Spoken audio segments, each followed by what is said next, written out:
So that is recording. Okay. That is recording. Yep. Nice. I think we're good. You have new teeth, Clifton. I do. Look at those. My gosh, it Yeah. looks fantastic. Awesome. Sweet. Yeah. Well, we want to go ahead and get started. Yeah, we'll do a little introduction thing here. Our picture looks good, so I think we're good. Perfect. So All we're right. ready to go. Let's roll it.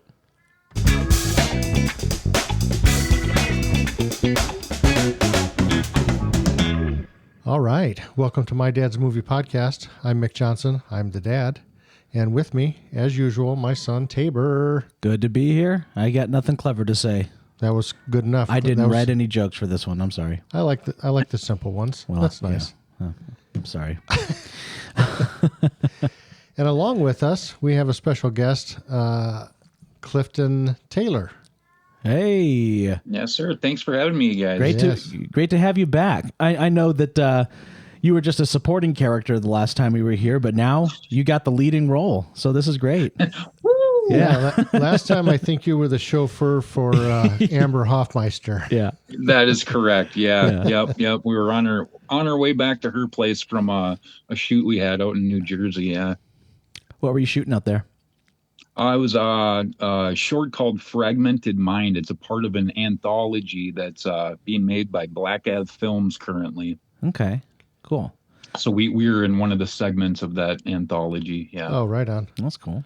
Now, I think when I asked what the roles were, I think I remember she had said that you were playing a father or a Yes, dad. I play the father of we have twins, and Sammy Morningstar is actually my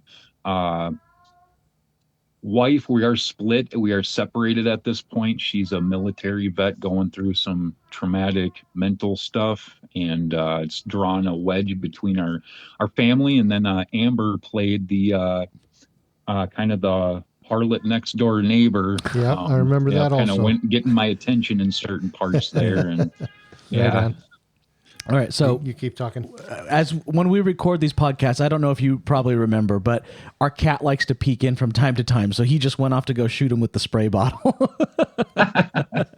Yep, mine's actually sitting right next to me, Yeah. right here. So yeah. Sometimes you have quiet cats and sometimes you have ones that just won't, One of these days, I'm going to have a studio that has a door. I know that'd be incredible. Yeah. So anyways. Yeah. So anyways, Clifton, you are an actor. Tell us a little bit about you. Give us like the short version of how long you've been acting, kind of what you've been into and stuff like that. Yeah, well, actually, so as far as entertainment, I'm gonna back up a few years. I actually started as a professional wrestler, trained under Ken Anderson, formerly known as Mr. Kennedy in WWE. Oh, nice. And that's where I got my start. And I wrestled at a pretty good career for a few years under the name of Apex. But then it was health issues for my teeth. Okay. And I actually had some pretty bad injuries, a shoulder repairment, and it's pretty bad stuff happened. And it kind of got me thinking, what else do I want to do in life? And so I actually just kind of gradually came right over into acting, and it's what I grew up doing was acting. And so a couple years ago, I just decided to just focus 100% on it, and that's what I've been doing since. So it's been just kind of one project after another. I've been really lucky and fortunate. So Oh, that's great. So with your wrestling background and stuff, when you got into acting, did you kind of get into it a little more on like the what am I trying to think of here? The stunts. Stunts and stuff, yeah. Coordinators, stuff like that, or did you just go so straight in? it was the easiest way for me to get in was using my wrestling background for that. Yeah, because it let people know right away that I know how to protect myself for stunt work and stuff like that. Right on. So yeah, that's actually what I use, and that's what I based it off of getting into it. And that was just really to get my first couple films that I got involved in. It was really just me reaching out to the filmmakers and just saying, hey, this is who I am. I don't know anything about being on set, but I'm really eager and I promise I can learn. So if you please just let me come out on set, I'd be willing to learn and help in any way I can. Right. And You can hopefully, throw me around a little bit if you need to. yeah, yeah. And then it worked out, so I got to go out and help out the best I could. And luckily, people gravitated towards it and things just kind of started snowballing from there. So The eagerness goes a long way with directors. It really does. I was on set last night for a short film that I'm working on, and I had a guy who an actor who had he'd never acted before. This was his first time acting ever. And then I had another guy who had never had a speaking part before. And then I had a third guy who had never spoken before ever. So it was like their first time for everything. So hold on, this third guy. No, I'm just messing with you. But all three of them were really super eager and super excited. And that excitement, especially with how filmmaking works, where we were recording the same lines over and over and over. And the guy who had never acted before, he goes, "Why are we doing this so many times?" He's like, "Not that I'm complaining. I love this. I think this is cool. But I'm just wondering why we're doing it so many times in so many different angles." And I was like, It's so weird. We were out on that set for like 5 hours filming that scene. And I said, it's 15 seconds in the video. Yeah. Like that's all it is. It's so crazy. right. And also, you ask too many questions, get off set. Yeah. But yeah, eagerness is a director's best friend. I need to know that people are happy and want to be there because it makes me want to be there. And Nice. so, Yeah, it's contagious. It's contagious when you bring that on set. So yeah. yeah, So, absolutely. what are some of the movies that you've been involved in, and do you have some stuff coming up soon? Yeah, definitely. Let's see here. I guess when I first got in this a couple years ago, 2.5 years ago, I'd say, I started on a movie called Neon Fear. That is a Friday the 13th fan film. Okay. And then, funny enough, actually, right at the same time, I was in another one called Friday the 13th Blood Loss. Um, and then at that same time, I was helping. I don't know if you guys know who Peter Anthony is. Yeah. He made a fan film, but then he's coming out with his all original film himself right now. And we had started production a couple years ago. It's a movie called Laugh. It's a psychological thriller. It's got Terry Kaiser's also in that one. Ooh, you know who If you remember Terry? him from Weekend at Bernie's. Okay. He was on the Carol Burnett show back in the 80s. He was on Cody Newton's Legend in his own 259. right. Oh, okay. But yeah, so we were out there doing that, and that was one of those times where I was like, just please, can I come on set? I'm not trying to be in the movie or anything. Just let me come and help. And Peter was nice enough to have me come out to Connecticut and help on that.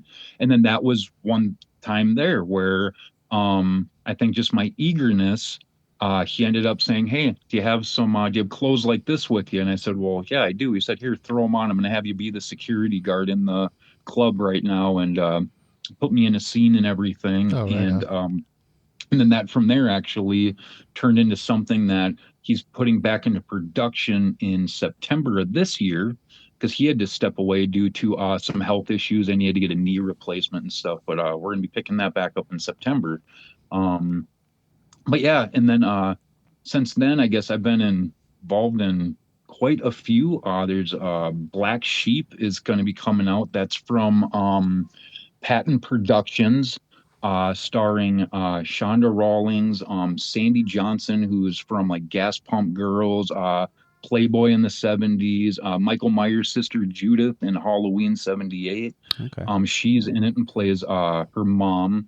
And in that one, I got to have a lot of fun playing this character named Eric, and he's an actor in the film, and he is flamboyant, he is gay. Oh my goodness! But he's just a real catty bitch in that one. But a lot of fun to play a character So like you that. so you really got to work your acting abilities on that one. Yeah. So like one thing with me is like I really do really well. Like my bread and butter is character acting. Really, just really bringing it to the table. I love doing different characters. Right on. Really getting outside of who I am as a, on my day-to-day basis. That to me is the most fun. And so like, so yeah, we did that. But like recently, actually just last weekend, I was out in New Jersey with Amber. We were with Black Ave Films again doing a parody, a Terrifier parody called The Party Fire. And they hired me to play the Art the Clown character, except for in this, he's called Fart the Clown. And he gets hired for a children's birthday party. And so it doesn't have all the killing in it because one of the things the lady who hires me for the job tells me there's absolutely no blood, no this, no that, and absolutely no killing. And so Fart goes to this party and basically the kids are pranking him the whole time. But then just some fun, really fun stuff ensues in there as well. So that should actually be coming out. I believe they plan on dropping that on YouTube actually within the next few weeks. So Oh, nice. but that was fun. And then I got Yeah. another really fun movie coming up with Mel Heflin, where it's called Big Boobenstein, and it's a comedy, Frankenstein-esque. It's about a girl Mel Heflin plays called her name is Adelaide DiCarlo, and it's really and it's based off of a book, a novel from Jeff O'Brien, and it's really about this girl finding her self-discovery and this and that. Well, she goes in to get breast implants because she thinks her boyfriend, who's just a pig, will accept her and love her more if she does this. Sure. And she goes in to see Dr. Kuntz, who that is me. Dr. Chance here. And he's just, again, an over the top character, eye that runs inward as he gets excited. He gets this lazy eye, a mustache, a pencil mustache that trails off on one side up in the air because he's mad, Sure. Oh, that's awesome. And we go into production on that in a couple months. But that's going to be a really, really fun one too. Just again, another over the top character that I hope fans really, really like. Yeah. Yeah, we got a lot of stuff coming up. This next month, I'm heading out to Illinois for another horror movie called McKinsey Manor Massacre.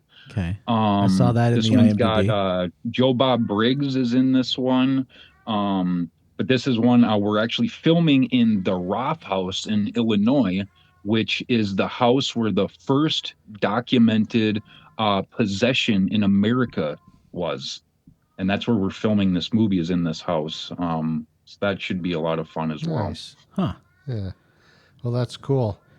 So, are you full-time actor now? Like no side job, just 100%? So no, you do? I do. I have a part-time job here in Minnesota. So I have a part-time job with Skechers shoes. So yeah, I'm a regular Al Bundy part-time while I'm here.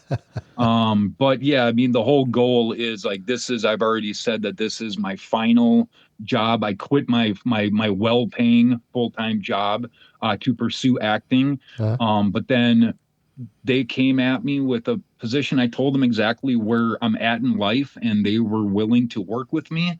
And so anytime a film role comes up, I just put in for my time off. They've been really great to just approve everything. Nice. So when I come back home here, it's like my one thing is like, as long as I'm going there and I'm making sure I'm a good part to that team and treating customers well, just make sure, because that little bit of extra income sure does help a lot. Absolutely. So Yeah. And all the Skechers you can wear. Yeah. yeah, right. Yeah, 50% nice. off. Yeah. They're the sponsor for every movie you do. So there you go. Yeah. Yep. And so I try to come up with stuff to help independent filmmakers who listen to this podcast. So I kind of try to find things that maybe they don't understand how things work. Sure. And have someone explain them. Yeah, we So- talked about cinematography on the last one. Yeah. So I was wondering if you have an agent or a manager currently, and if you could explain to me or to the listeners what it is each of those does and how they help you find work and all that stuff. So actually, I do not. So I don't. I do all the groundwork myself right now. Okay. Really, reason being is I'm located in Minnesota, and there's not really anything that happens here. So I figure I'm waiting. When the time comes, I plan on moving out, probably to the East Coast. It seems to be where most of the work I get is. Okay. I got a lot of friends out that way. Oh, the So East yeah, so Coast. so as of right now, I've been doing all the groundwork myself, which is pretty gratifying in its own right, 'cause it's a lot of work. But my understanding is actually, you know what? I'm not even going to try and explain that because I don't know exactly. I know a Sure. manager is a one person who does the groundwork for you, and then they Right. get like maybe 10% or whatever. Okay. To where an agent, I believe, is part of an agency, and then you would have uh, like how would you pronounce, a list of different actors who are a part of that, Yeah. and they're trying to find work for For all everybody. of them.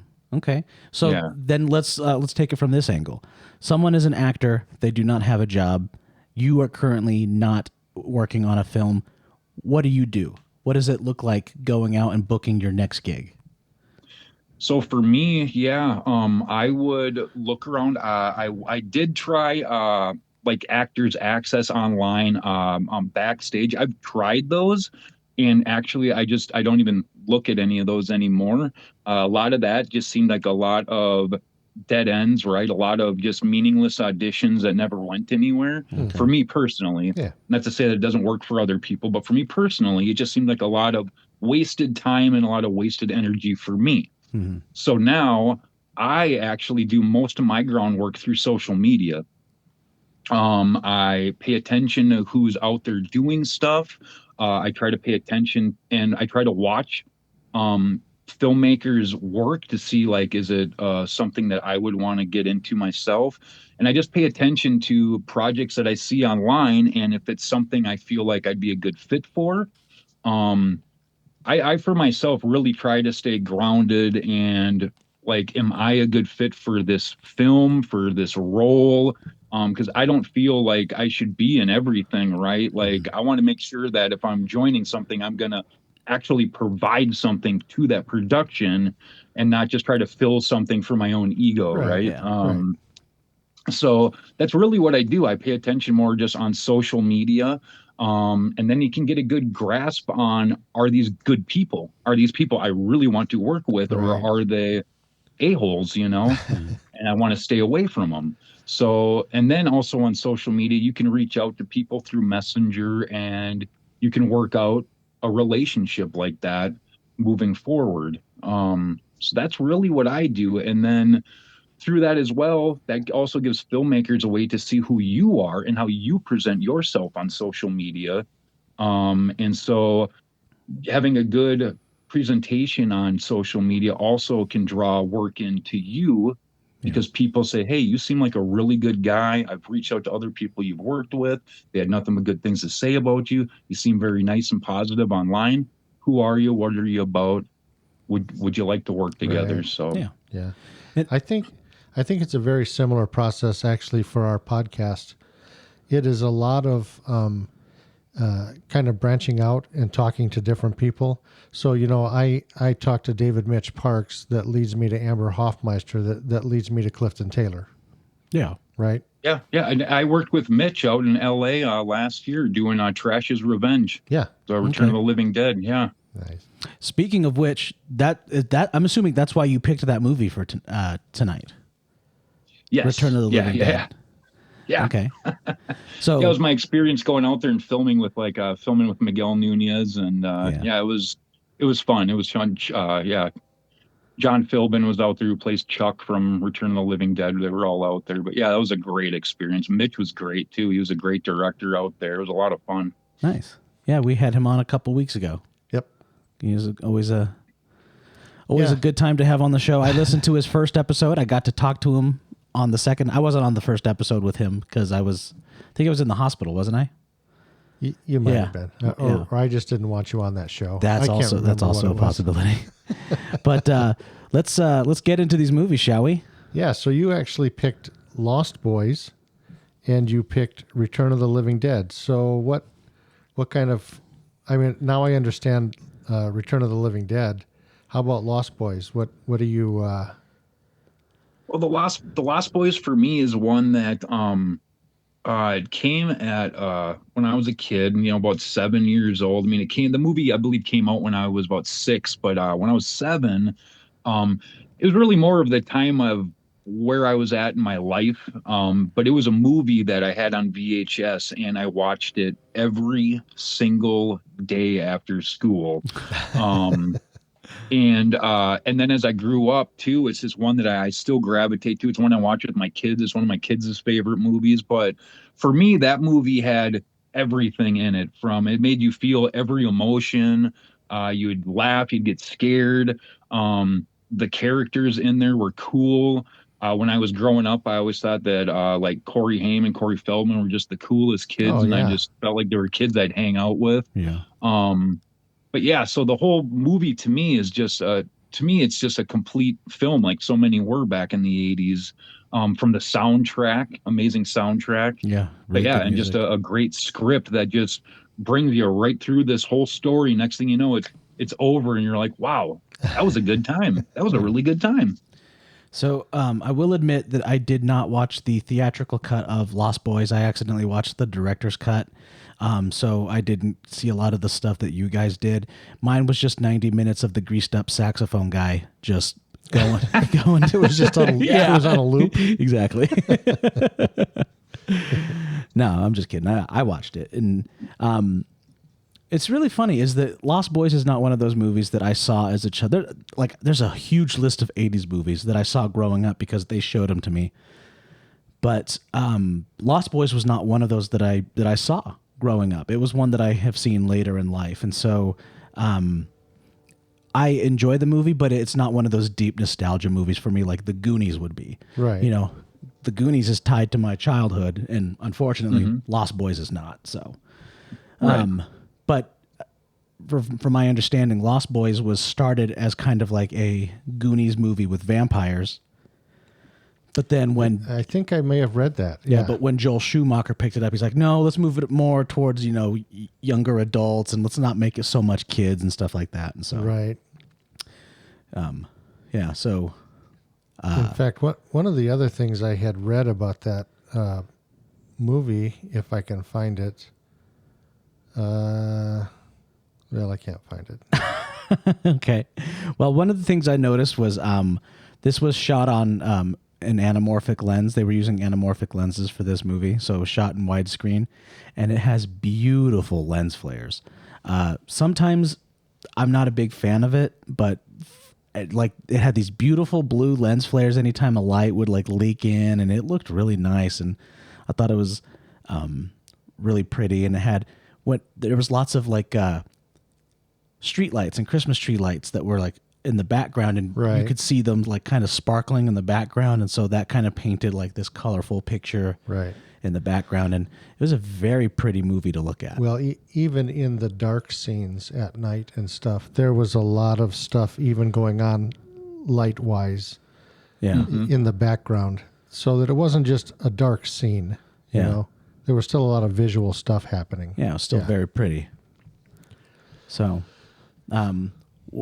what are the things in Lost Boys that stick out to you as an actor?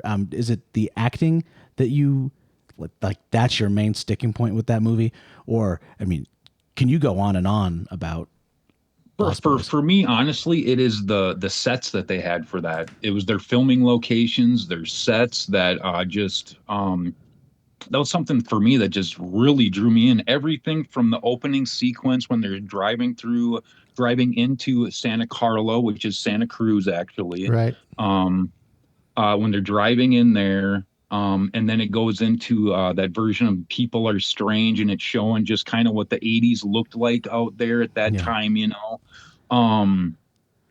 It was just everything, just so visually it just sucks you in. But like you say, like even in the dark scenes, there's lights in the background, or there's fire, or there's stuff going on, right? Yeah, lots Or of like fire. when I forgot all about the Yeah. fire. Yeah. yeah, or there's I love the scene how it's the vampires are flying over the roller coaster, and the lights are shutting off and Right. everything as they're going over it. Or even just flying over the water into the clouds and then going into their cavern, right? Right. Just Now so visually it was just really great.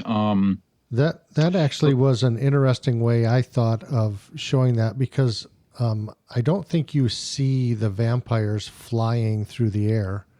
We see it from their point of view. So we know that they're flying through the air. But A lot of it, that's what I like about it, though. It leaves some, it's not like it's not a grotesque movie, right? You only see blood like one time in that, and that's when they take out the bikers. And that's when they show oh, Michael yeah, yeah. who he is. That's the only time you actually see any blood or killing. Everything else is just left to your imagination, and that's what I think is so fun about it. That's why, like, as a kid, it was so easy to watch because it really just leaves it to your imagination on what's going on. What do they look like when they're doing all this stuff? Right. And so that's just what captivated me, I guess, growing up. But yeah, and the whole nostalgia thing, I mean, that goes so far as you get older and you love going back and reliving that feeling you had back then. Right. But yeah, I really loved the different places, and I was lucky enough to go out to Santa Carla, where or Santa Cruz, to where a lot of that was filmed. I got to go out there this last summer, and then there was the scene. Your big oiled up guitar player Tim Capello. Yeah. That scene was filmed out in Santa Monica, actually, and I stumbled upon that place too on accident, actually, over this last summer. And that's when I realized, I was like, oh my gosh, I'm at one of the Lost Boys locations. I'm like, wait a second. And then I had to look it up because I wasn't even out there for any of this. I was out there for a film. And then I realized, I was like, oh my gosh, I'm in the heart of one of my favorite movies. And so I had to go check out everything. Right. But And yeah, I guess I'm just starting you, to ramble now. I don't remember where no, exactly I was once going. you realize where you're at, then you start looking up to make sure that there's nothing above you. Yeah. Yeah. Yeah, exactly. Yeah. You might know this, Cliff. There was a movie that came out recently, and I can't remember what it was. It might have been a Jordan Peele movie, but there's a part where they're out on a boardwalk, and one of the characters says, "Hey, they're filming a movie over there." And I think in that movie they were filming Lost Boys. So this person walked by and said, "Hey, they're filming a movie over there," because that scene takes place in the 80s. Oh, really? Yeah. So, Oh, cool. yeah, I gotta look that up and find out what movie it was, but it was like a little Easter egg that Jordan Peele threw in there to, like, hey, they're filming Lost Boys over here.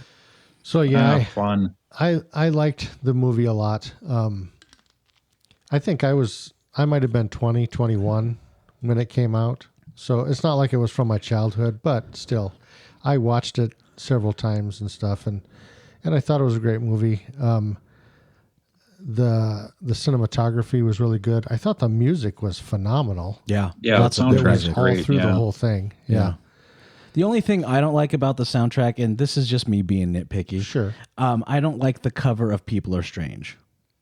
I would really? I would prefer to hear the Doors Oh. sing it, because I absolutely love the Doors, but it was probably like a budgetary thing, or Oh, yeah. I mean, it could have even been an artistic choice where they were like, yeah, maybe let's not use Jim Morrison, let's use somebody else. But that's my only complaint about the soundtrack. Everything else is incredible.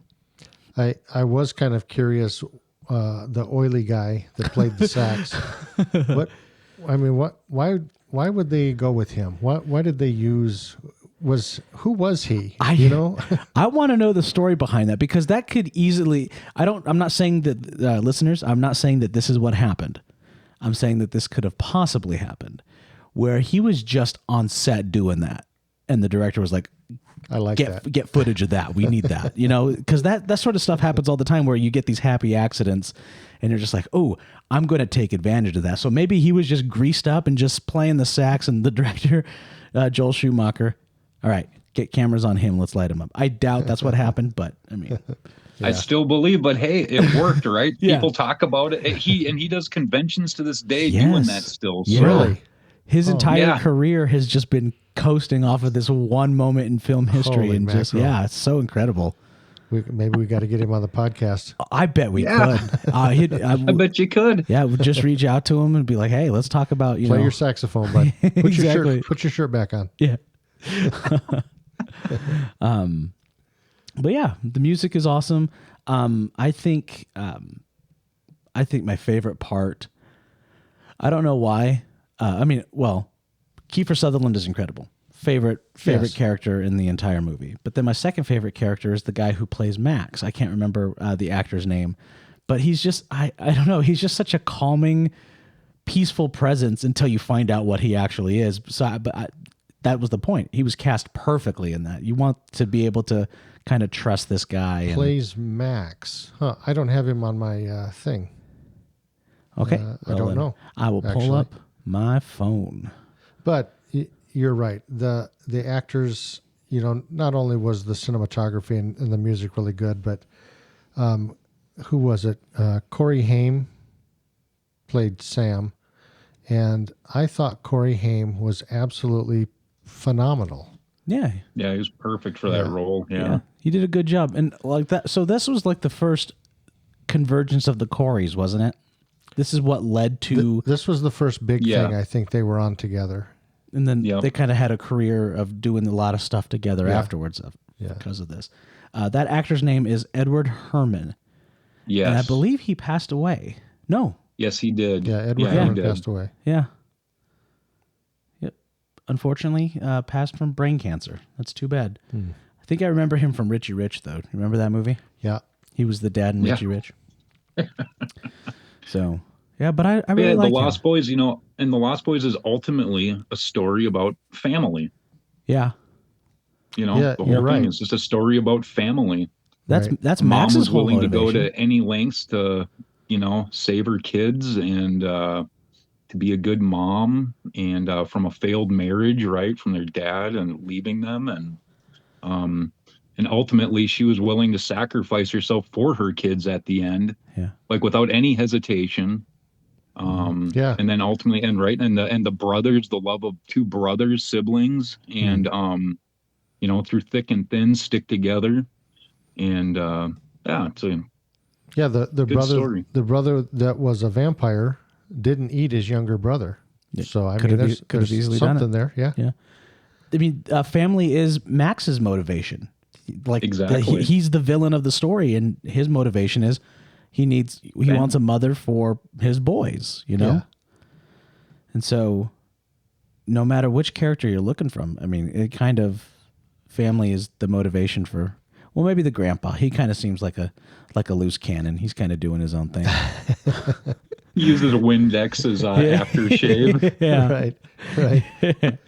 A line.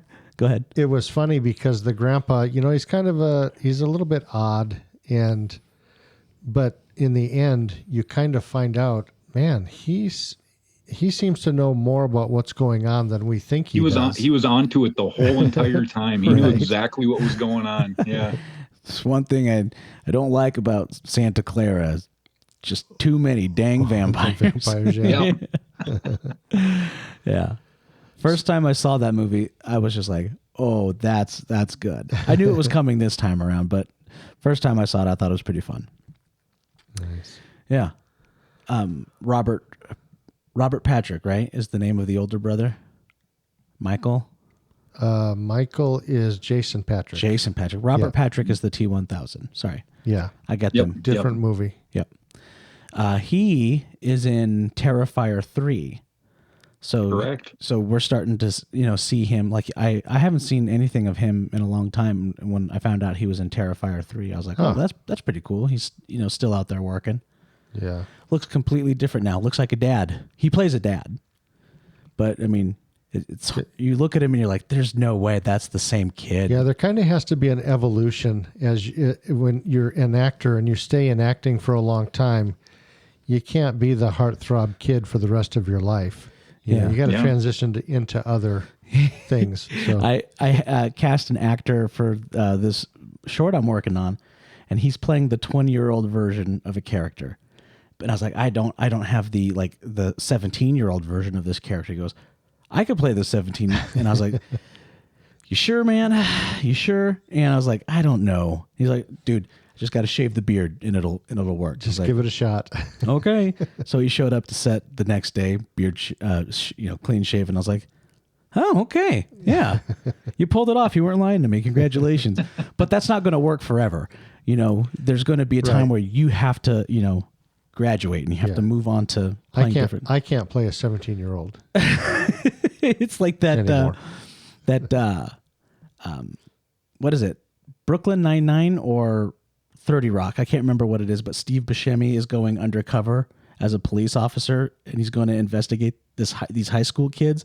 And he's got himself a skateboard. And he's trying to be a high school kid. And he's got his hat backwards, and he walks up with the skateboard. He's like, "What's up, my fellow kids?" And they're all like, "You're kidding, right? Like, Right. You're freaking Steve Buscemi." Yeah. Steve Buscemi has never looked young, I No. don't think. No. I imagine his whole life he has looked like Steve Buscemi right now. Yeah, exactly. Yeah. But That's yeah. funny. So you just gotta, and it's really, I think this is kind of an unfortunate thing, is that your window of playing a certain age seems to be wider for men than it does for women. I kind of feel like that women age out of younger roles far more quickly than men do. Yeah. And it's kind of, the nature of the beast. It's how Hollywood works. And, people at our indie level, we can fight to fix that. But once you get to the higher Hollywood levels, I mean, it's kind of a hard thing to kind of combat. So,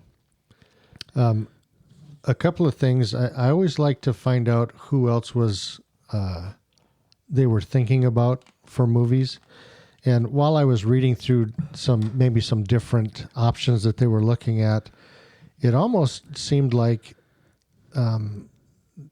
they were struggling to even have the movie made, because a lot of the actors, like it said Jason Patrick, he really didn't want to play the role of Michael because he didn't want to be in a vampire movie. So he was really like, I don't know if I want to do this or not. Corey Feldman, who played one of the Frog Brothers, almost wasn't in the movie because he was struggling with some addiction problems, and he was coming on set and things weren't working out. And I think they actually fired him and then rehired him the next day. But he that didn't almost work there. Kiefer Sutherland, he didn't really want to do the film either. So it's like all these stars are like, all the people that they got to do it, none of we're them all wanted like, to do it. I don't really want to do this. So That's weird. I wonder what was the reason for not wanting to do it, and then what was the reason for changing their minds? So it didn't say why Kiefer Sutherland was reluctant. It just said he was reluctant. He didn't want to be the star in the show. So whatever that means, if he had other stuff going on. Corey Feldman, his whole deal was he had to get the addiction thing under control, or they weren't going to let him be on it. And it sounds like he did. Well, for that movie, he's right back where he started from for now. that movie. Yeah. He only had when he was clocked in. Yeah. So that's the only time. yeah. And Jason Patrick, he didn't like the idea of playing a vampire and wearing fangs and flying around. He thought that was kind of cheesy or cheap or something. So he didn't think that was going to, make his career go anywhere. Yeah. Playing this silly little vampire flying around on wires and stuff.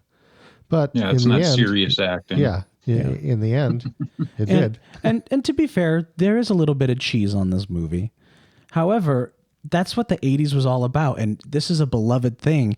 And vampires have gone way more cheesy now and have lost all self-respect. And so playing a vampire now is way different than it was playing vampire in the 80s.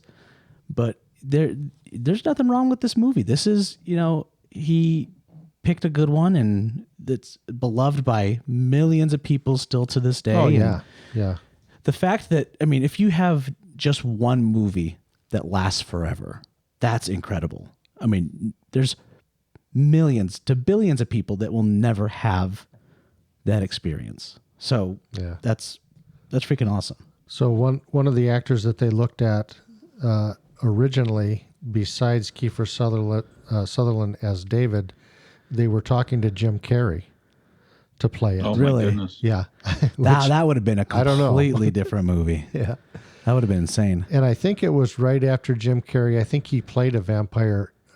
He played in a movie where he was a vampire, I think. Yes, it was very early on. Yeah. Is that called Once Bitten, I think? Yeah. Yes, that's the one. And I think it was right during that time. So I think that's why they were looking at him. This was before 94, which was the year of Jim Carrey. Yeah. So you could have gotten Jim Carrey, and he would have been like a smaller thing. He wasn't this mega star at the Right. time. I mean, in '94, if you tried to get him to do this movie, the price tag would have been enormous. Oh yeah. Yeah. So Yeah. It's always hard to picture, even when I find out other actors, even if I really like the actor, when I go back and I look and find out that they were talking to them, I always think, no, man, they picked the right people. You know, I cannot picture these other people doing this. Yeah. as an actor, has there ever been a director who's come up to you and said, you were perfect? I was looking for something and you came along and you were just the perfect fit for that role. So, like I brought up Black Sheep when I was naming off some of the films I was in. So that was one right there where literally, you guys, this is just something. It was one of those things when you got on set, and it wasn't just me. Now, for I guess for me personally, so when they gave me this character, so I auditioned for a different character, and they said, you know what? I want to give you a bigger role. I loved your audition. I want to give you this character. And when they gave me the script, Eric, who I played, he wasn't gay in the script or anything like that. He wasn't flamboyant, none of this stuff. But the way I read him was that's how I pictured him in my head. And so then I brought it back to them and they said, oh, wow, I didn't even think about that. Yes, because it just makes that character stand out. And it just, Right. but when we got on set, I'm telling you, it was everybody. It was one of those situations where it was like everybody was meant for that role. And that'll be coming out here probably it'll be out this year. I hope you guys watch that one. But it was one, yeah, everybody played their role to a T, and it made everything just like magic. It was amazing. It was one of those situations, and we all felt it when we were together too.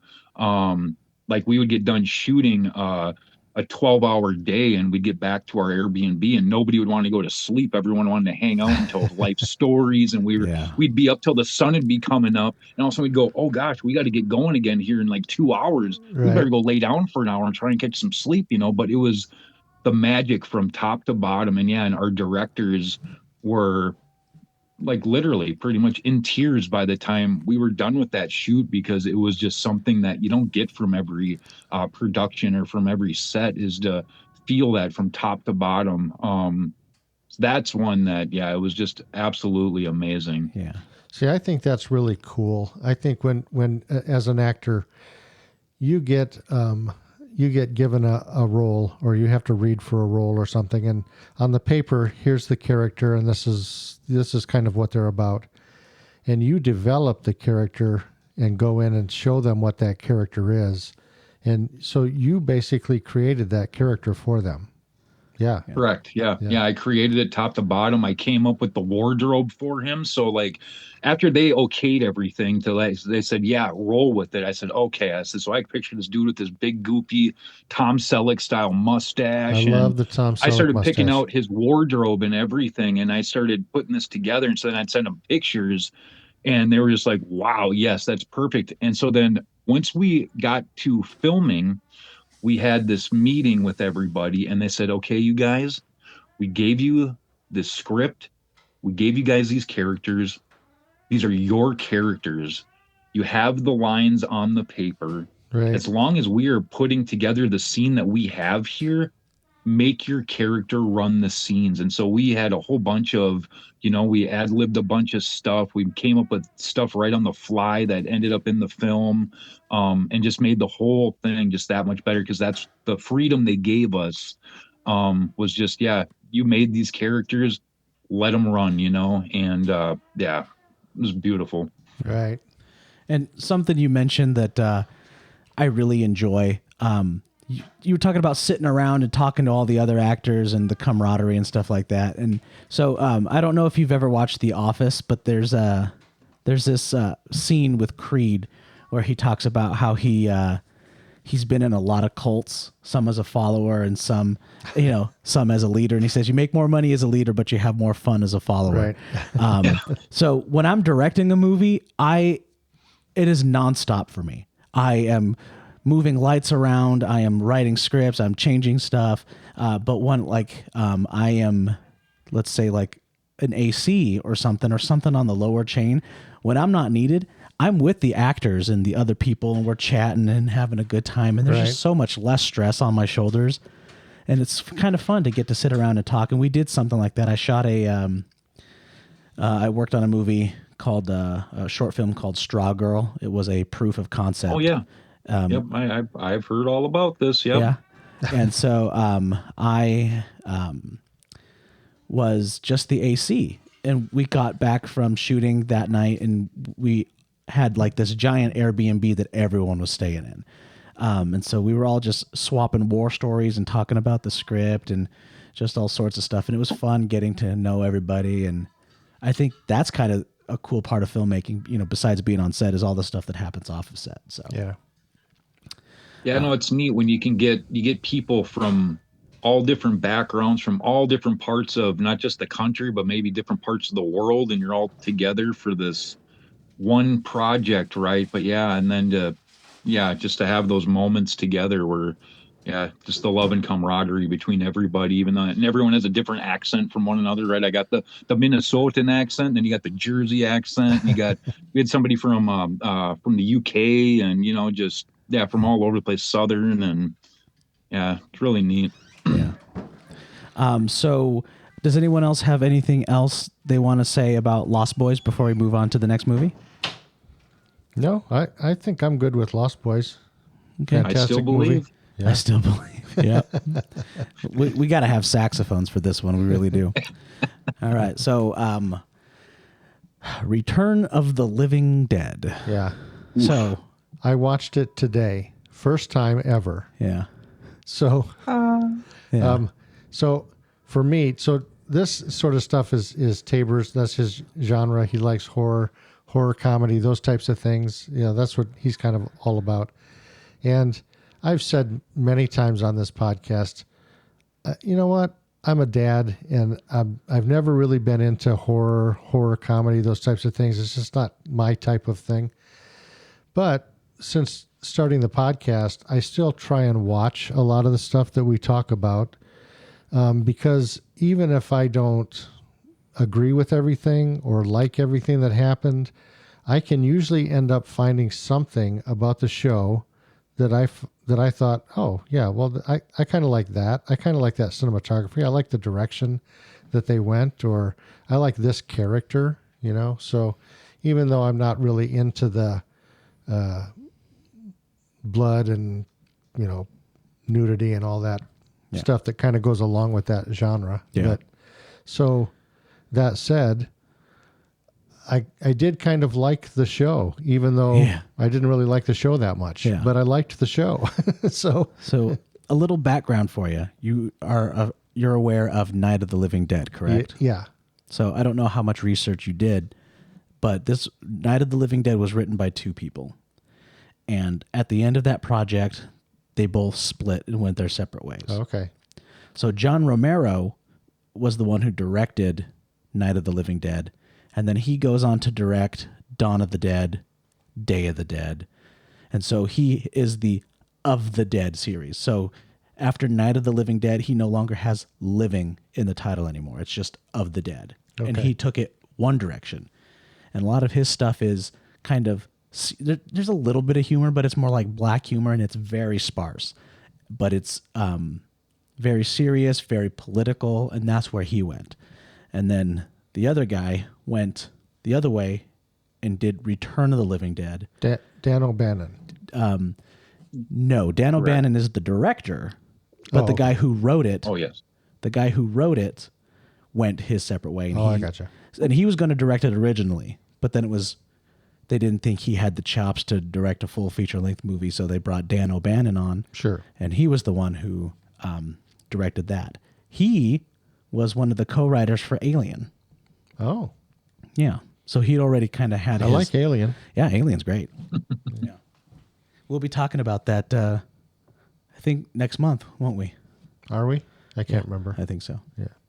But anyway, so it's cool that one movie spawned two different franchises, went in two completely different directions. Right. And I love Dawn of the Dead, but Return of the Living Dead is so fun.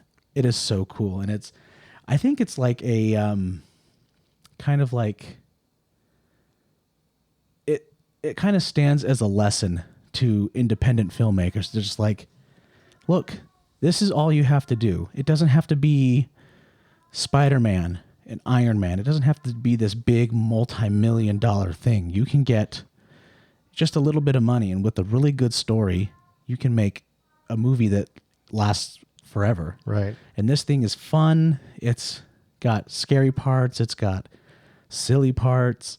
This is the second time I've seen it, and I have a good time with this movie every time I watch it. It was fun. Yeah, I have to admit it. There was a lot of stuff in it that I thought was kind of hilarious. One of the things was one of the zombies got on the radio and called in for people to come in for backup. Yeah. Twice. Yeah, more paramedics. Yeah, so it's send more paramedics first, right? Right. And then the second time they get on and they say send more cops. Yeah, we need more brains over here. Yeah. Yeah. So Return of the Living Dead Part 2, it's the movie that comes after this. That seems reasonable. Yeah. I don't like it.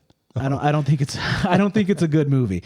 But Okay. it is a kind of holds a special place in my heart because of one particular scene where Haley and Breyer and we were all flipping through channels, right? We were trying to find something to watch. And we come across this, kind of dark movie. It's lit really, there's like one street light lighting the movie, and there's just people walking down an alley. And they're walking through the alley, and then a whole group of people goes to the other end of the alley. And the woman goes, "Oh, hey, guys, we need your help. We need your help." And the people in the alley, they go, "Look, fresh brains." And then they start chasing the people. And Haley started crying, like straight up sobbing. It scared her so much. And so anytime we wanted to mess with Haley, we would just go, "Hey, look, fresh brains." And she'd start crying. She hated it so much. So now we have traced back where Haley's problems stem from. Exactly. Yeah. Okay. Haley's my sister, by the way. I figured. Yeah. So where did this movie show up for you? How did you stumble upon this?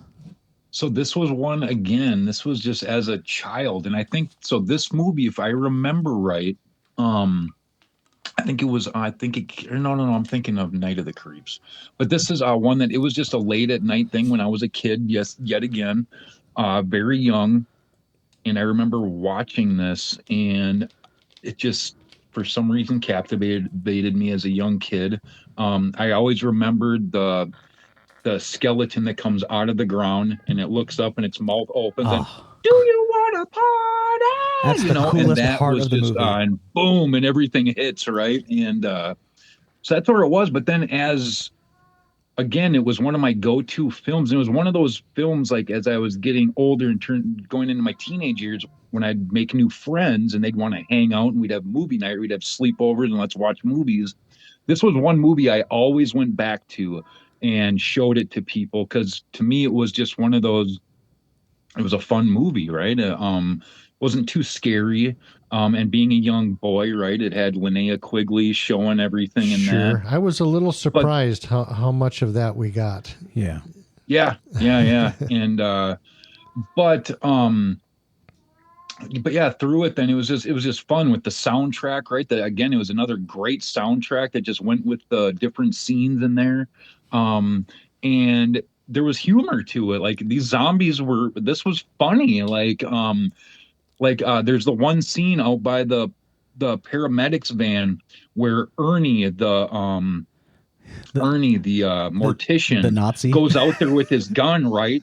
And he closes the door or whatever. Yes. And there's the little one who's missing his legs, and he shoots at it. It falls over, and then it rolls back up, and on its little stubs starts chasing after him. And I mean, I just thought that was so funny as a kid. I still do today. When I watched that, I was like, "That's my dad's favorite part." Yeah. Right there. I enjoyed that. So you bring up, it was just a fun movie. And I know it's not for everybody, but even as I grew up, though, I really love the fact that it has young up and comers or terrible actors. But then you have these seasoned vets in there, right? Who play Bert and Ernie and Frank, and Bert and Ernie, which I always thought that was funny too. The two friends, and it's Bert and Ernie. those three guys, those are seasoned vets, who have been doing their thing for a long time and knew exactly what they were doing as far as actors. And then Tom Matthews, I just thought did such a great job playing Freddie in that too. Yeah. Yeah. So, you talk about Linnea Quigley, and then you bring up all of these other younger actors in it.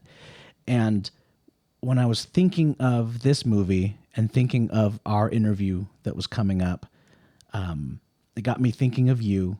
It got me thinking of Amber Hoffmeister. And I was like, this is the new blood. That's what this movie does. It's this small little independent thing, and these people are kind of unknowns. But then they build this little community, and they keep going on the same movies, on the same sets together, and then they become the new wave of independent horror stars.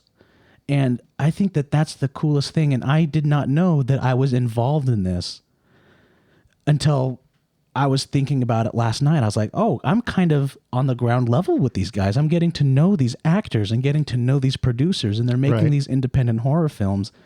And I was like, it changed my perspective. I was like, oh, I'm seeing the future, like right here in front of me. These guys are going to be the ones that in 30 years, we're going to be looking back on your movies and are going to be like, oh, this is, where he got his start, and now he does this, and they do conventions all the time. And, I mean, you guys are the new blood, and I'm excited to see where everybody goes from here. Well, yeah, this is the plan. Is when Clifton Taylor is doing the blockbuster Hollywood movies, and he's the star of everything.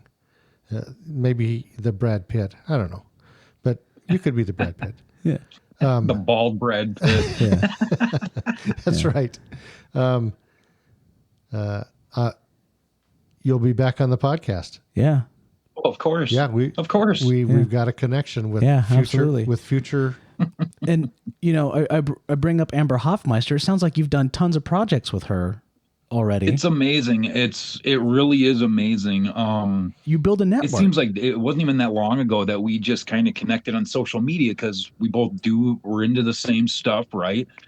And then we get on one project together and we realize that we have really good chemistry too. And we're besties now, like we talk every day. I mean, we text each other every single morning, and say, hey, have a good day and this and that. And now nice. It's been one project after another, and we literally just signed on to another one together where we're going to be doing a host type thing together. I can't talk too much about that, but another one. We just did the Terrifier, the Party Fire.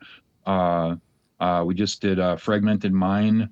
And we're going out Mackenzie Manor Massacre that I'm going to do next month. She's in that one as well. Yeah, that's so cool. So it just you find these people, and then it's like you kind of build a family. You build a family. You start making just more and more projects together. It's a lot of fun, and then you realize how small the world really is in independent, even though it's so massive and it goes everywhere. But really, it's like once you get in, this person knows this person. So like, I'll tell you. So when I was working with Mitch Parks on Trash's Revenge, Return of the Living Dead universe. So it was funny. So I was out there working with Miguel Nunez, who plays Spider in Return of the Living Dead.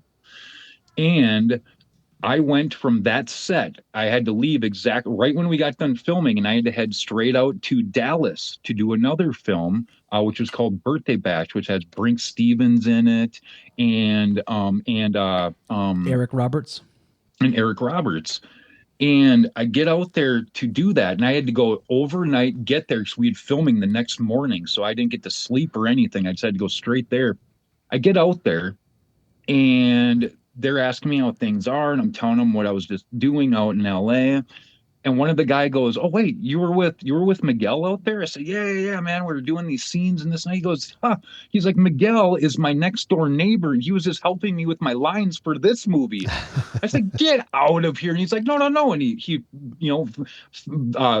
video chats and calls him real quick. "Hey, Miguel, look who I'm with." What, man? You were just out here. Yeah, it was just like, wow, what a small world, you know. It's a lot of fun. It is a lot of fun. And you talk about like the next up and comers, and that's like something that is really thrilling in this, because I see it the same way, right? I mean, because that's exactly what we're doing right now, is we are the ones who get to keep bringing this forward. And it's funny because a lot of the people who are doing it now were the ones who grew up in the 80s, late 70s, 80s, into the 90s, where all those independent uh, horror films or films in general. I mean, the 80s were huge for independent films, right? Yeah. And look at how many of like your big franchises, like A Nightmare on Elm Street, Friday the 13th, Halloween, those all started as independent films. And then that's what everybody knows today. And it's something that now it's all those kids and those fans from that era are now bringing it all back. And it's almost like it's recycling it itself again. And it is so fun to be a part of. Yeah. Yeah. Absolutely. Birthday Bash is funny. I've been seeing that. Again, Amber's in that as well. Yeah, some push advertisements have been showing up on my Facebook about supporting that movie, and I was like, "Oh, that kind of looks neat." And then I keep scrolling, and then I had no idea that you guys were in it. I keep seeing it all the time, and I just thought it was just this one thing that some person was paying ads for to show up on my. But I know people in this movie, and I had no idea, and I thought that was so cool. So that's kind of what this movie is. Return of the Living Dead. It's these independent people trying to put this thing together, and it's like it's inspirational. Even if you don't like the movie, if you just like the production of this movie, it's super inspirational. It makes me think, oh, you know what? I just gotta sit down on my computer and just finish that feature, because I could be doing this too. Right. Oh yeah. So on the movie, a few trivia things that I had found about the movie. Now, keep in mind, I don't know if all of this is exactly accurate or not. Well, but it's on the internet. It's on the internet, so I'm true. assuming it's all true. Yeah. One of them was the zombie extras were possibly paid a bonus to eat real calf brains on the film. I've heard that. Have you heard that? I have. Yeah. I also heard Night of the Living Dead did the same thing with raw meat and viscera and stuff like that. So it's something that's very common in this franchise, essentially. Yeah. Yeah. If you want to be an actor in any films, you got to like calf brains. Okay. That's where that enthusiasm. I've heard stories. They told some stories about there was one day where it was hot and they had real meat and brains and stuff, and it was rotting, and they had to use it for the shoot though. And so the actors were, trying not to convulse on screen as they were getting through some of these scenes. It was so foul. Yeah. Good grief. Yeah. One of the other things, one thing I read that I thought was kind of interesting, filmmakers had to get approval. Remember when they did the Lysol and they showed the Lysol can? They had to get approval from the Lysol company to use their logo on there. Huh. Get approval from Lysol to spray away the stench of death with their product. And in the end, they liked the idea that Lysol would kill any conceivable odors. So, no matter how bad. It was a selling point. That's pretty cool. Yeah. What did you think of Tarman? Tell me who Tarman was. He's the one who comes out of that barrel and he's all leaking and Yeah, I kind of liked that. I thought it was kind of funny. I don't know. I think he's cool. I think he's a cool little villain guy. He basically has one line. Yeah. Brains. Yeah. Brains. Yeah. Yeah. I love Tarman. I think he's so cool. What else you got? Let's see. There was originally a different director, Toby Hooper.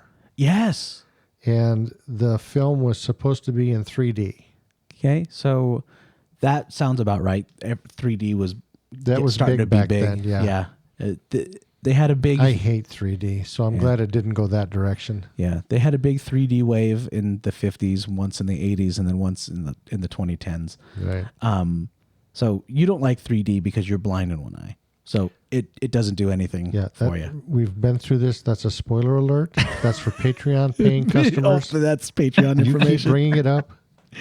Gotta pay for that. So I think the main thing that annoys me about 3D movies is when it's converted to non-3D, and then they have all those gimmicks where like this guy's got a stick. Oh, here it comes. It's coming right for you. I'm like, don't do that crap. Like That didn't work. Friday the 13th Part 3 does that a lot. Like there's a scene where they're doing the yo-yo and the yo-yo's coming right for the camera. And I was like, could we cut the tricks? Let's not play with this. So is it Linnea Quigley? Linnea Yep. Quigley. Her character, the name was Trash, which was kind of weird. But there was the one scene I thought was kind of interesting where she's talking about how she fantasizes her death is going to be a bunch of old guys eating her. Yeah. And then that's what happens. I thought, Yeah. okay, yeah. Huh. And she goes on to do she becomes horror royalty after this. Oh, yeah? She's in everything after this. So it's really cool. Miguel Nunez was in a Friday the 13th. It's really cool. Yep. You can find a ton of people from this movie in Friday the 13th movies. So Miguel Nunez was in part 5. Actually, and so was Suicide. Isn't that the character's name? Yeah. Yep. Suicide was in the beginning opening sequence to that. Yeah. He was in part 5 also. Okay. So there's so many people who go from these different horror movies and then they end up in Friday the 13th movies. But Miguel Nunez, he's got the best part in the entire movie where he's sitting in a van and he goes, "Ooh, ooh," and his girlfriend's like, what's wrong? He goes, it's these damn enchiladas," and then has to run to the bathroom. Here, on that, hold on for 1 second, you guys. You talk about the damn enchiladas. Oh, was that I got them right there. no way. You got an action figure of the damn enchiladas. Dude, that's so fun. I love that. That's so cool. Yeah, you gotta get a hold of Miguel and tell him we talked about the enchiladas. Yeah. What other stuff you got in there? Let's see. The scene where Tina falls through the broken step. She doesn't know that that's going to happen. I did hear that. Yeah. Correct. Yeah. And she falls through and she kind of gets hurt, I guess. But yeah. Beverly Randolph, who played Tina. Yeah. They didn't tell her about that. Yeah. And she fell through and she hurt herself and she ended up having to just troop through it. You know, you don't get away with stuff like that these days. Mm-hmm. But yeah, back then she injured herself during that, and she had to just troop through it and keep going through the scenes. And what do you think the motivation for the director would be to not let the actor know that you're going to fall through these steps and hit the ground? It has to look real, right? It has to, you got to commit to it, See, and that's I think this was his first movie directing. A lot of people said he was a very antagonistic director. A lot of people had a hard time with him. Yeah, I think I read Linnea Quigley said that she liked him. A lot of other people didn't. Yeah. Yeah. And a lot of people are like, "Oh, I'm going to trick the actor into doing this thing so that I can make it look more real." Mm. And when you do that, it's kind of an insult to the actor because you're hiring them to do a job. And their job is to make things look real. And so if you're taking away their agency on something, people could get hurt, but it's also kind of disrespectful. It's like, I don't trust you enough to make this look real. I would think the other thing that would happen is, once something like that happens and you fall through the floor and hit the ground and then they say cut, oh, by the way, we didn't tell you that was going to happen, but that was a great scene. After that, the actor has to be thinking, I don't trust these people. I don't know what they're going to do to me. Yeah. Mm-hmm. Yeah. And then there's that behind the scenes where she goes to the step and Tarman goes, "Little buddy." I'm just kidding. That didn't happen. But I don't know why. I just like the idea of Tarman breaking character. There's that scene of him where he's dancing in the background and stuff too. Oh, is there? Oh, I gotta find there's that behind the scenes where he's dancing around in the back, and that's so fun. You know what's really funny is I found the actor who plays Tarman on Facebook. Oh, really? Yeah, I don't know if it's an active Facebook, but he's got one. I was going to send him a little message and say, "Hey, I love Tarman. That's fun." we need to revive him. Yeah, exactly. Yeah, so that's what I've got for Return of the Living Dead. Yep. Don't watch the second one. Not going to. I don't know about the third one. I haven't seen the third one. I didn't get that far. Third one's okay. None of them compare to that first one. Yeah. But, yeah. The only cool thing about the second one is that the actors who played Freddie and Frank are in part 2 as well, playing completely different characters. That's the only part I like. The two and guys. The reason why they were put on there was because the Japanese company who made that film, that was their requirement, was that they had to have Tom Matthews and I can't think of his name, who plays Frank right now. But their requirement was that they had to be in the movie. Oh, huh. Okay. Yeah. So the guys in the Unita storage, that's another thing too. Funniest bit in the entire movie is that opening screen that says this is based on a true story. None of the names of the places or the people, places, and locations have been changed. And then it immediately fades to the Unita Storage Company. Right. That's just like, oh, that's great. I love that. Yeah, they set it up right off the bat as this is going to be a comedy. Yeah. And so the two guys that work in that Unita Storage, they come back as completely new characters in the second one. Oh, okay.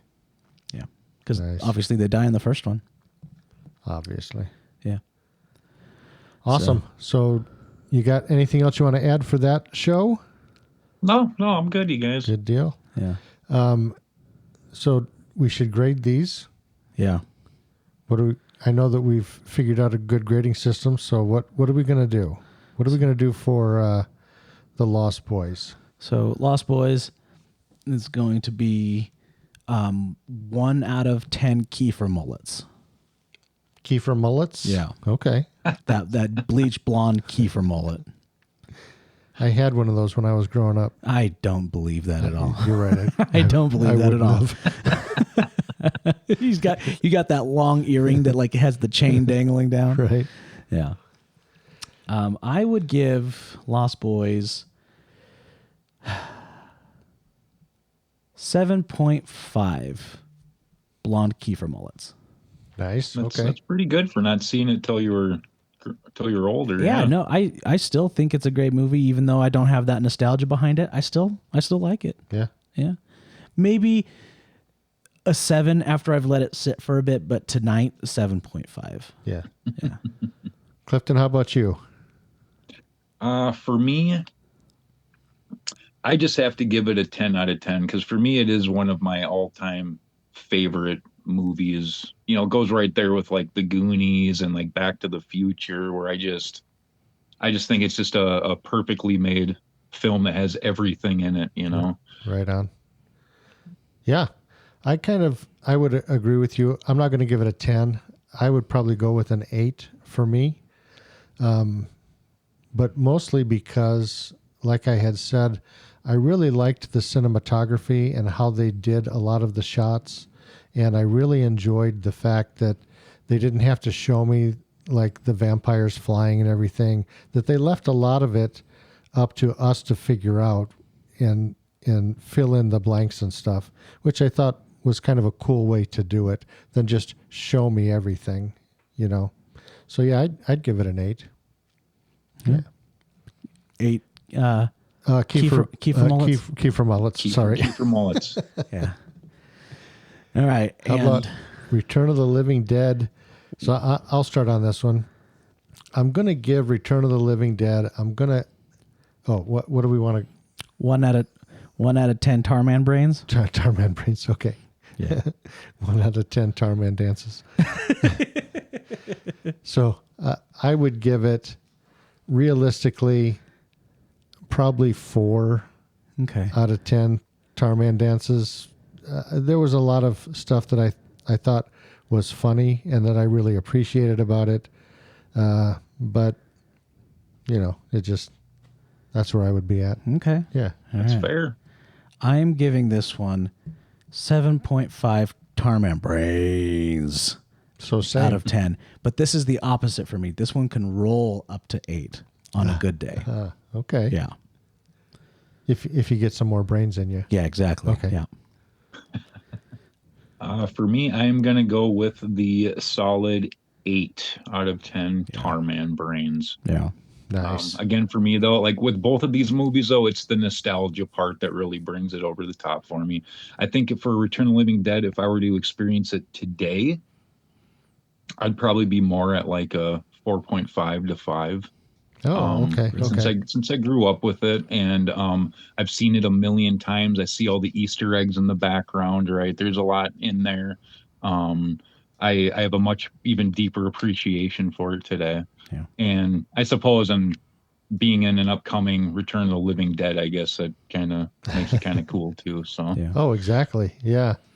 Yeah, you kind of have like a family tree going with the franchise now at this point. it's still weird to me to think, because it's not even released yet, right? But it's weird to think to me now that I'm actually a part of that family. Like legitly, I had to sign over my likeness, my voice, and everything for any future products or video games or anything for them. Yeah, and so it's pretty Nice. neat thing to think about. Something from my childhood that I got to grow up and be a part of myself. You know. So Oh, yeah. That's super cool. That's cool. So before we go, how can people find you or find work that you're involved in or videos, or how can they find you, Clifton? Well, I guess easy enough is on social media, on Facebook, Clifton Taylor. You'll see my bald face on there. And on Instagram, you can find me at Clifton13 Taylor. And if you really want to, if you're into wrestling, you could find my wrestling pages, which is Apex on Facebook, APEXX. I haven't wrestled in a couple years now, but there's still some neat stuff on there.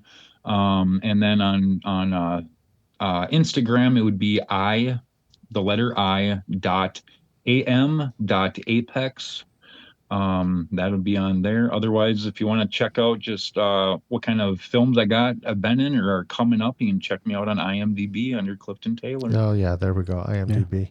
Yeah, the first when we shut this down, I'm going to look up your wrestling stuff. That'll be the first thing I do. Yeah. I only got to do it for a couple years, but I got to do some pretty neat stuff. I was even you guys can even find me as a downloadable character in WWE 2K23. Oh, really? Oh, Yeah, wow. That's so cool. Yep. So yeah, they approached me at a venue one time where we had a bunch of legends there, and they kind of pick out certain people, like they'd pick out the most person who just stands out the most, and my Apex happened to stand out the most at this show, and so they took me aside and did their whole thing and put me in the game. So yeah, it's pretty cool. Wow. That's super cool. Love that. Nice. Awesome. Right. Well, I'm really glad that you came on. I liked getting Yeah, to talk thank to you guys. It's a lot of fun. When we did our first one, when we did Amber Hoffmeister, and you kind of chimed in a little bit on the show, but you were driving. I thought, man, I got to get this guy on the podcast, as the guest now. Yeah. So I'm glad you were able to get on here. Yeah. I am. I'm absolutely honored. No, when I was chauffeuring that night and just listening to you guys, I was very impressed with both of you, with the research you did. It was American Psycho that evening. Oh, And, yeah. you guys really do your research and pinpoint things, and I was very impressed. So yeah, you guys do a wonderful job here. Nice. Yeah. That's awesome. I appreciate that. Yeah. Well, thank you for coming on, and I'm pretty sure we'll have you on again sometime in the future. Oh, as yeah, well. yeah. When I do shows, I'm already thinking about, okay, what's the part 2 going to be? Yeah. What are we going to do next for right? Yeah, it's going to be Dawn of the Dead Right. when we come back. Yeah. All right. You ready to get on out of here? Hit the button. All right. Let's do it.